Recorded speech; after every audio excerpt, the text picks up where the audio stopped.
அன்புள்ள அன்பர்களே, கனல் வீரம் பகுதி 2 ஒளிப்பதிவுக்கு உங்களை அன்புடன் வரவேற்கின்றேன். இப்போது மதுரையில் அன்பர்கள் மலையேறி பயின்று கொண்டு இருக்கிறார்கள். இது ஒரு ஆயத்த பயிற்சி, இது ஒரு ஆக்க பயிற்சி கிடையாது. போர்க்காலத்தில் போர் என்ற ஒரு கருத்தில் போர் பயிற்சி என்பது வேறு, போர் புரிவது என்பது வேறு.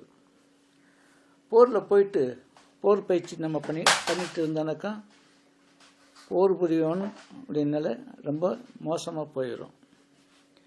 அதே போல் போர் பயிற்சி இல்லாத போர் வீரர்கள் போர்க்களத்தில்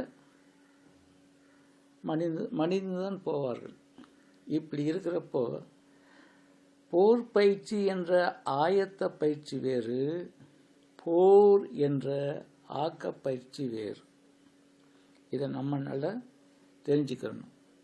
இப்போ எதுக்காக மலை ஏறுறாங்க அப்படின்னா, அதில் முக்கியமான காரணம் என்னன்னா, இந்த வலுவான சுவாசம் ஏற்படத்தான். ஏன் அந்த வலுவான சுவாசம் ஏற்பட வேண்டும் அப்படின்னா, மனம் மனனுடைய சக்திக்கு அப்பால இந்த வலுவான சுவாசம் சென்று விடுவதால் அந்த இடத்துல மனதை நாம் பொருத்துகின்ற பொழுது மனம் செயலிழந்து போகிறது. அப்படி செயலிழந்த அந்த தன்மை நம்மை ஒரு இருப்புத்தன்மைக்கு நம்மை அழைத்து செல்கிறது. அந்த இருப்புத்தன்மை அனுபவம்தான் மிக மிக மிக முக்கியமான காரியமே அன்றி மலை ஏறுவது அல்ல. இதை நம்ம நல்லா தெரிஞ்சுக்கணும். அந்த இருப்புத்தன்மை ஏன் வேண்டும் என்றால், நம்முடைய எண்ண அலைகள் சதா காலமும் நம்மை மாற்றிக்கொண்டே இருக்கின்றன. நாம் எண்ணங்கள் எவ்வாறு வருகின்றதோ அவ்வண்ணம் நாம் செயல்பட்டு கொண்டிருக்கின்றோம். ஆனால் நம்மை ஆதிக்கம் செலுத்துகின்ற எண்ணங்கள் வடிவாக, எண்ணங்கள் மூலமாக நாம் செயல்பட்டு கொண்டிருக்கின்ற நிலையை மாற்றி நாமே எண்ணுகின்ற எண்ணங்கள் வழியாக ஒரு மாற்றத்தை கொண்டு வர வேண்டும். நாம் எண்ணுகின்ற எண்ணம் அப்படின்னா என்ன? அந்த விழிப்பு நிலையிலே நாம் எண்ணுகின்ற எண்ணம் தேவைக்கான எண்ணம். தேவையற்ற எண்ணங்களால் நாம் அடிமைப்படுவது வேறு, தேவையான எண்ணங்களை மட்டுமே ஏற்றுக்கொண்டு அதன் வடிவாக செயல்படுவது வேறு. இந்த இரண்டுக்கும் மிகப்பெரிய வித்தியாசம் இருக்கிறது.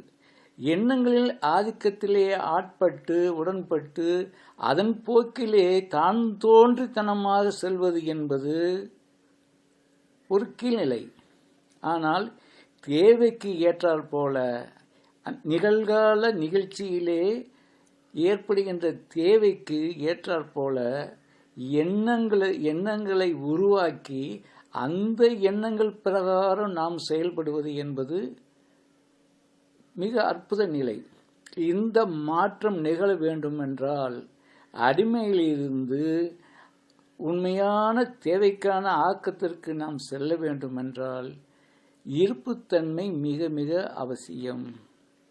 இந்த இருப்பு என்று சொல்லக்கூடிய அந்த தோன்றா நிலையில் மட்டுமே, தன்னில் தானாக இருக்கின்ற அந்த நிலையில் மட்டுமே நாம் எண்ணங்களிலே ஒரு மாற்றத்தை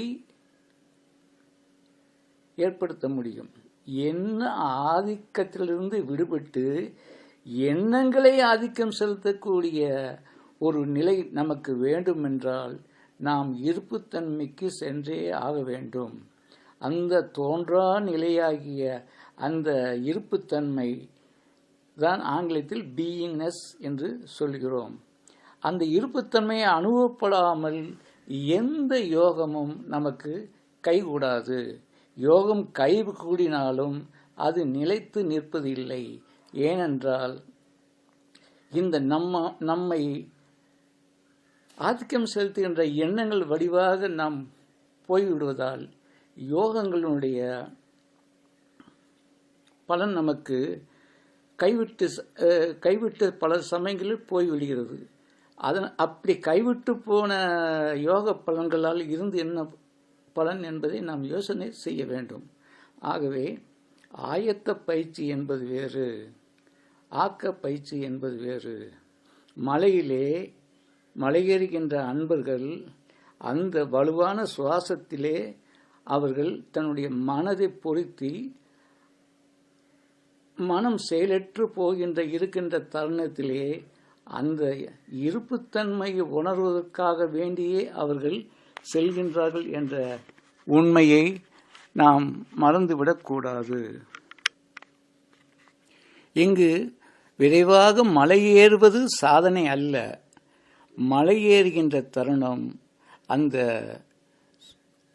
இருப்புத்தன்மை பிடிப்பதற்காக வேண்டிய ஒரு சுவாச பயிற்சியை பயில்வதற்கு. ஆகவே இது முற்றிலும் ஒரு ஆயத்த பயிற்சி, அதாவது அண்ட ஆற்றலை பிடிக்கின்ற பயிற்சி. அதே சமயத்தில் எண்ணங்களை ஆதிக்கம் செலுத்தக்கூடிய நம்முடைய இருப்புத்தன்மையின் பயிற்சி. இதை நாம் நன்றாக உணர்ந்து கொள்ள வேண்டும். நானும் மலையேறுகிறேன் என்று இந்த கனல் வீர பகுதியை கேட்டுவிட்டு மலை ஏறுவதையே நீங்கள் செய்து கொண்டிருந்தால் அது ஆக்கம். அது நம்முடைய தேக சக்தியை விரயம் செய்துவிடும்.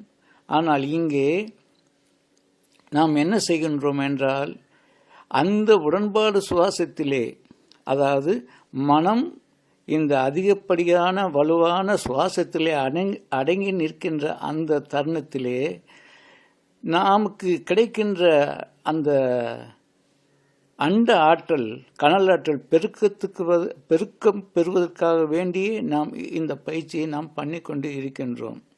இதில் என்ன ஒரு முன்னேற்றம் நமக்கு காண வேண்டுமென்றால், நாம் ஆக்கத்திலே மலை ஏறுவதற்கு சற்று நாம் தேக சக்தியை செலவு செய்கிறோம். உண்மைதான்.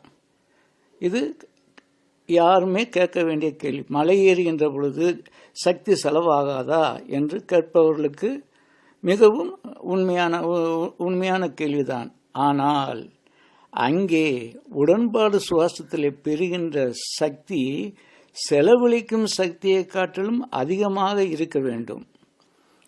அது முதலில் கொஞ்சம் ஆக்க சக்தியை காட்டிலும் ஆயத்த சக்தியில் பெறுகின்ற ஆற்றல் குறைவாக இருக்கலாம். ஆனால் விரைவாக மனம் பண்பட பக்குவப்பட ஆக்க சக்தியிலே செலவழிக்கின்ற சக்தியை காட்டிலும் ஆயத்த பயிற்சியிலே பெறுகின்ற சக்தி பல மடங்கு அதிகமாகும். இப்போ மலை ஏறப்போ 10% நம்ம தேக சக்தியை இழந்து போச்சுன்னா, அந்த ஆயத்த பயிற்சி, அந்த உடன்பாடு சுவாசத்தில் நம்ம அண்ட ஆற்றலை ஒரு 90% பெறக்கூடிய அளவுக்கு இருக்கணும். இந்த மலை ஏறுகின்ற தருணம் நம்முடைய தேக சக்தி குறைஞ்சி போச்சுன்னா வச்சுக்கோங்க, அதுக்கு ஈடுகட்டக்கூடிய ஆயத்த பயிற்சியான சுவாசத்தில் நாம் ஆற்றலை பெறவில்லை என்றாலும் அதுவே அப்படியே அந்த மலையேறும் பயிற்சி தொடர்ந்து கொண்டே இருந்தால் நம்முடைய தேகத்திலே விரைவிலே ஒரு சோர்வும் தளர்ச்சியும் மற்ற உடல் வலிகளும் ஏற்படலாம். ஆகவே தான் ஒரு முக்கியமான ஒரு காரியத்தை நாம் தெரிந்து கொள்ள வேண்டும். ஆக்க பயிற்சியிலே செலவழிக்கின்ற சக்தியை காட்டிலும் ஆயத்த பயிற்சியிலே அதிகமான சக்தியை நாம் பெற வேண்டும் என்பதற்காகத்தான் இந்த மலையேறும் பயிற்சி. அதிலே சிறிது தவறி ஆக்க சக்தியிலே அதிகமாக ஆற்றல் செலவழிந்து விட்டால் இது நமக்கு துன்பத்தையே தரும். இந்த உண்மையை புரிந்து கொண்டு அந்த உடன்பாட்டு சுவாசத்திலே அதிகப்படியான ஆற்றலை செலவழிக்கின்ற ஆற்றலை காட்டிலும் அதிக வரவான ஆற்றலை பெறுவதே நோக்கம் என்று மனதில் கொண்டு மலையேற வேண்டும். இதை நாம் புரிந்து கொண்டால் மட்டுமே இது நமக்கு மிகவும் உதவும். சரி, அப்படி மலையேறும் பொழுது வலுவான சுவாசம் நமக்கு ஏற்படுகிறது. அமைதியாக உட்கார்ந்து அன்பர்கள் சுவாசத்திலே தன்னுடைய மனதை ஈடுபடுத்துகிறார்கள். அப்பொழுது மனம் நிற்கின்றது. நிற்கின்ற தருணம் நமக்குள்ளே ஒரு இருப்புத்தன்மை ஏற்படுகின்றது. அந்த இருப்புத்தன்மையிலே நம்மை அறியாமல் அண்ட ஆற்றல் நம்முள்ளே பெரும் வெள்ளமாக அதிக அளவிலே ஊடுருகிறது. அந்த ஊடுருகின்ற அந்த ஆற்றல் நமக்குள்ளே ஒரு விழிப்பு நிலையை ஏற்படுத்துகிறது. அதாவது தோன்றா நிலையில் மட்டுமே, இருப்புத்தன்மையில் மட்டுமே நம்முடைய விழிப்பு நிலை தோன்றும் என்பது நாம் அறிந்த ஒரு விஷயமாகும். அப்போ அந்த எண்ணங்களுடைய ஆதிக்கமல்லாத ஒரு விழிப்பு நிலையிலே, தோன்றா நிலையிலே நாம் இருக்கின்ற தருணம் மனமானது அந்த சூழ்நிலையை அனுபவிக்க வேண்டும். இப்பொழுது சுவாசம் மெல்ல மெல்ல குறைஞ்சிட்டு வருது. அது மனத்தினுடைய வலிமையை காட்டிலும் குறையிறப்ப என்ன ஆகும் அப்படின்னா, மனம் மெல்ல எண்ணங்களை தன்பால் வாங்கி கொள்ள முயலும். அந்த நேரத்தில் ஏற்கனவே இருக்கின்ற விழிப்பு நிலை சக்தியால் நாம் அந்த எண்ணங்களை தடுத்து ஆட்கொள்ள வேண்டும். இது அந்த சுவாசத்தில், உடன்பாடு சுவாசத்தில் இருக்கின்ற ஒரு அற்புதமான பின் பயிற்சி. நம்ம அந்த உடன்பாடு சுவாசம் ரெண்டு நிமிஷத்தில் நம்ம இருப்புத்தன்மையில் இருக்கிறோன்னு வச்சுக்கோங்க. அந்த இருப்புத்தன்மையில் விழிப்பு நிலை நமக்கு பெருக்கம், அதாவது விழிப்பு நிலையிலே அங்கே இருப்பதனால அந்த விழிப்பு நிலை சக்தியை நாம் சேகரித்து வச்சுக்கிட்டு இருக்கிறோம். இப்போ மெல்ல நம்முடைய சுவாசத்தினுடைய வலு குறைய குறைய என்ன ஆகுது அப்படின்னாக்கா, மனம் எண்ணங்கள், சித்தத்தின் பால், எண்ணங்கள் பால் மெல்ல நகலத் தொடங்குது. விழிப்பு நிலையை விட்டுட்டு எண்ணங்கள் பால் நகலத் தொடங்கின்ற அந்த மனதை ஏற்கனவே இந்த 2 நிமிடங்களிலே சேர்த்து வைத்த விழிப்பு சக்தியால் அதை தடுத்து நிறுத்த வேண்டும். அப்படி தடுத்து நிறுத்துறப்போ மேலும் இன்னொரு நிமிடம் நமக்கு விழிப்பு நிலையிலே இருக்கக்கூடிய ஒரு ஆற்றல் நமக்கு கிடைக்கும், அதிகப்படியான ஆற்றல் கிடைக்கும். இந்த மாதிரி இருக்கின்ற பொழுது நாம் 1 நிமிடம் யதார்த்த சுவாசத்திலே நாம் உடன்பாடு சுவாசத்தை நாம் கை கொள்ளலாம். இந்த சிறு நுணுக்கத்தை நாம் அறிந்து கொள்ள வேண்டும். நாம் 2 நிமிடங்கள் நாம் சேர்த்து வைத்த விழிப்பு சக்தியால் மேலும் 1 நிமிடம் நாம் இருப்புத்தன்மையிலே நீடித்தால் அந்த பயிற்சியிலே ஒரு 50% அதிகமான ஆற்றலை பெற முடியும். அதே நேரத்தில் யதார்த்த சுவாசத்திலேயே நாம் இருப்புத்தன்மையோடு இருக்க முடியும். இருப்புத்தன்மை நீங்குவது என்றால் என்ன? எண்ணங்கள் மனதுக்குள்ளே புகுந்து விட்டால் இருப்புத்தன்மை காணாமல் போய்விடும். இதுதான் புரிந்து கொள்ள வேண்டிய மிகப்பெரிய ரகசியம். சரி, எண்ணங்கள் வந்தால் என்ன என்ற கேள்வி நீங்கள் எழுப்பலாம். ஒவ்வொரு எண்ணமும் ஏற்படுகின்ற பொழுது அந்த எண்ணத்திலே ஏற்படுகின்ற ஒரு தோற்றம், மனத்தோற்றங்கள் இருக்கின்றது அல்லவா, அது மிகப்பெரிய அளவற்ற ஆற்றலை கிரகித்து கொள்ளும். அது ஒரு தோற்றத்திலே நாம் அந்த எண்ண தோற்றத்திலே ஒரு வீட்டை நினைக்கிறோம் என்று வைத்துக்கொள்வோம். ஒரு வீடு கட்டுவதற்கான எவ்வளவு சக்தி தேவையோ அதுக்கு இணையான இந்த உலக சக்திகள், மெட்டீரியல் எவ்வளவு தேவையோ அதுக்கு இணையான சூட்சம சக்தியை கனலிலிருந்து இந்த மனம் பெற்றுக்கொண்டு அங்கே விரயமாகிறது. ஒரு கட்டடத்தை ஒரு அழகான கட்டடத்தை நாம் நினைக்கின்ற பொழுது இது நம்முடைய கனல் ஆற்றலை, அண்டத்திலிருந்து பெற்ற கனல் ஆற்றலை அந்த அழகான கட்டிட மன தோற்றத்துக்கு செலவு செய்யுது. அதனால தான் இந்த எண்ணங்கள் எல்லாமே நம்முடைய கனலை அபகரித்து வெளியே செலவாக எச்சமாக வெளிச்சமாக அது விரயமாகிறது என்பதை நாம் புரிந்து கொள்ள வேண்டும். இருப்புத்தன்மை என்பது அப்படி விரயமாகாத வெளிச்சமற்ற ஓர் அமைதியான சூழ்நிலைதான், தனியில் தானாக இருக்கின்ற அந்த சூழ்நிலைதான் இருப்புத்தன்மை. அங்கே வெளிச்சத்தால் எந்த கனல் செலவும் அங்கே இல்லை என்பதை நாம் தெரிந்து கொள்ள வேண்டும். இப்போ ஒரு அன்பர் அனுபவத்தை நான் இங்கே பகிர்ந்து கொள்ள விரும்புகிறேன். அந்த அன்பர் மிக விரைவாக ஏறினார். எப்படி ஏறினார்னா, ஒரு 10 வினாடியிலே மலை உச்சிக்கு சென்று விட்டார். 10 நிமிடங்களிலே மலை உச்சிக்கு சென்று விட்டார். அவர் அங்கே இருந்து இறங்கும் பொழுது அவரால் இறங்க முடியவில்லை. அவர் அங்கே இருந்து எனக்கு ஃபோனிலே தொடர்பு கொண்டார். ஐயா, நான் மிகவும் வேகமாக ஏறிவிட்டேன், ஆனால் இறங்குவதற்கு மிகவும் சிரமப்படுகின்றேன். இது எதனால் ஏற்பட்டது என்று கேள்வி எழுப்பினார். நான் உடனே கேட்டேன், அங்கே யாராவது வித்தியாசமான ஆட்கள் இல்லாவிட்டால் வேடிக்கை பார்க்கக்கூடிய அளவுக்கு ஏதாவது ஒரு சம்பவம் அங்கே நடந்ததா என்று நான் கேட்டேன். அவர் சொன்னார், ஆமாம் ஐயா, இங்கே ஒரு 8 சைனா பெண்கள் ஒரு கவர்ச்சியான ஆடைகளிலே மலையேறி வந்திருந்தார்கள். நான் அவர்களை சற்று உன்னிப்பாக கவனித்தேன் என்றார்.